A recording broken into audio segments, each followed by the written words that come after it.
Naglabas ng sirkular ang Department of Energy o DOE sa gitna ng nagpapatuloy na sitwasyon sa Middle East na nakaapekto sa supply ng mga produktong petrolyo sa Pilipinas.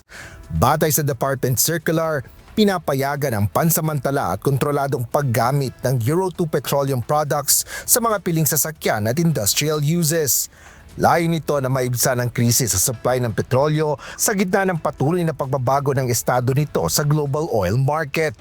Itinuturing ang mga Euro 2 fuel na mas mura ngunit mas nakalilikha ng polusyon kaysa Euro 4 na 10 beses na mas malinis at otorisadong gamitin sa bansa. Binigyan din naman ng DOE na ito ay pansamantala lang para lang sa ilang uri ng gamit at nasa ilalim ng mahigpit na regulasyon. Hindi rin ito pinapalitan ang Euro 4 fuel standard ng bansa na nananatiling ginagamit alinsunod sa mga batas at regulasyon na umiiral na. Limitado ito sa mga sasakyang may model na 2015 o mas nauna pang mga taon gaya ng mga tradisyonal na jeepney. Gayon din sa mga industrial application gaya ng power plants at generators maging sa marine at shipping industry. Ayon kay Energy Secretary Sharon Garin, ipinatutupad nila ang maingat at pansamantalang hakbang na ito upang makasiguro sa sapat at accessible na supply ng petrolyo. Partikular na ito para sa mga sektor na nangangailangan nito sa kasalukuyang panahon.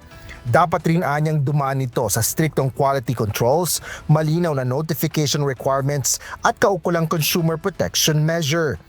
Upang maiwasan ang hindi tamang paggamit at mapanatili ang integridad ng produkto, inaatasan ng mga oil company na nais makilahok sa distribution nito na sundin ang ilang mga panuntunan. Kabilang na dito ang pagpapanatili ng full segregation o paghiwalay ng Euro 2 products sa mga Euro 4 fuel mula sa kanilang mga imbakan, transportasyon hanggang sa sistema ng pagre-retail nito. Dapat din anyang ipaalam ng mga naturang kumpanya sa DOE ang pagnanais ng mga ito na magbenta ng mga Euro 2 fuel product. Ito ay sa pamamagitan ng pakikipag-ugnayan sa Oil Industry Management Bureau o OIMB. Kailangan din tukuyin ng mga ito ang mga gasoline station o retail outlets kung saan nila ibebenta ang mga naturang produkto. Nagbabala naman ng DOE na papatawan nila ng parusa ang sino mang hindi susunod sa prescribed quality specifications alinsunod sa mga batas at rules and regulations. Asher Cadapan Jr., UNTV News and Rescue. Diyos ang aming sandigan, serbisyo publiko ang aming pinahahalagahan.